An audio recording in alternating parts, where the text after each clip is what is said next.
This is the original Mill Street Brewery. We still brew here about once a week. This brewery is obviously a lot smaller than what it used to be. We used to have this whole area be a brewery, but they shrunk it down, opened up a production facility, and opened up the rest of the space to be a brew pub, which is where you make a lot more money. If you can sell your beer at location, you get a lot more profit. This machine here is a mash tun. So this is where you would mix hot water, which comes from down here. It's a big heater, and it mixes with crushed grain. The crushed grain comes from over there. There's a big mill. You can't see it, I'm sorry. You see these pipes up there. It goes down to the bottom and it pumps up there. And it mixes up there. And grain, of course, is mostly barley. We use other grains as well. So this is caramel. It's a slightly roasted grain. It has a bit of a caramel-like flavor. This is like a roasted barley. It's very like harsh, dark coffee kind of. And most of your beer is still like 80% this. Like our organic lager is about 100% two-row barley malt, base malt, very light. Cool. So that gets crushed up, not too fine in there. It sits in that machine called the mash tun for about an hour, around 65 degrees Celsius. After an hour, it'll get pumped through these pipes into the kettle over there. We'll sprinkle more hot water down called sparging to rinse the rest of the sugar from the grain, and then it'll bring it to the kettle. So we boil it. We're going to boil that liquid. It's not called wort. Essentially, wort is a barley soup or like barley juice. It's very sweet. It's much sweeter than pop. Sometimes twice as sweet as pop, depending on what you're doing. It boils for also an hour. Generally, this is where you add your bittering hops. Bittering hops are hops that are used just to balance the sweetness of the beer and still add preservatives into that. A lot of our IPAs now, you don't use any bittering hops. You boil it for about an hour. After that, you do a whirlpool, so it gets circulated through, cools down a little bit through a heat exchange tank here, which is that blue, devices.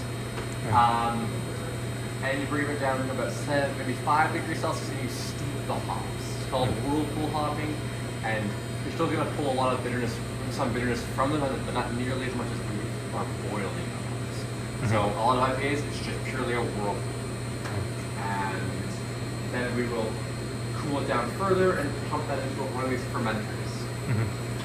So come over here, be careful of the machines. So we have these pipes, goes from down there, and here, it's pumped up into one of these devices, fermenters. So fermenters, well, do a number of things, but they have a jacket in them, and there's glycol circulating through them to keep them at a certain temperature, because fermentation temperature is very important. Lager beers are cold fermented around 12-ish degrees Celsius, depending on what you're doing and what yeast you're using, and things like that. Ales are fermented a little bit warmer than that. So I don't know what this one is, but this is an ale. It's probably around 18, 19 degrees Celsius. It can be 19.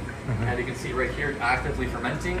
One of the main byproducts of fermentation is alcohol, obviously. CO2 is why this is an airlock. So all that CO2, if you didn't have an airlock, it would explode. It has to go somewhere. And of course, esters are produced in that process as well. Esters being flavor different from the yeast. Well, we have different yeast varieties and ferment at different temperatures to get more or less flavors from that yeast.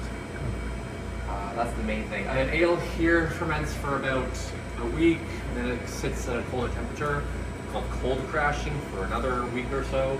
Sometimes if we get everything right and lined up and everything's tasting good, we can get from grain to glass. It could be about 2 weeks.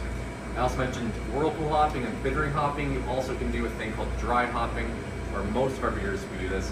You add hops into the fermenter several days into fermentation, where you won't get much bitterness. In theory, you get none, but you can get perception of bitterness. It's a whole thing. On top of that, and you get most just aroma, which of course contributes to flavor. So that's dry hopping. And lagers take about 4 or 5 weeks. So you let it ferment for like 2 to 3 weeks. After that's done fermenting, keep it nice and cold, and we're gonna pump it from here.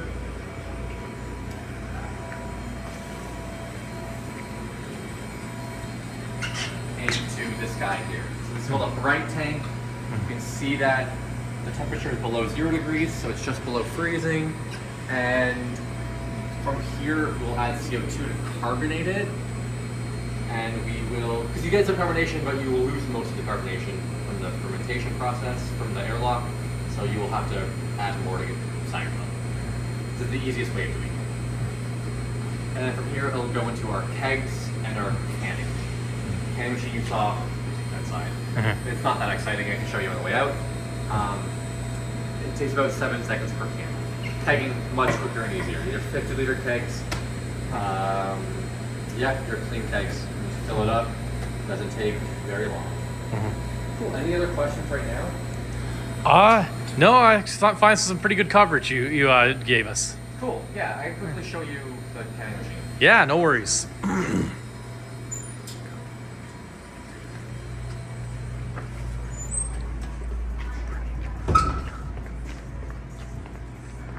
Canning machine, and it takes about 7 seconds per tall can to fill up.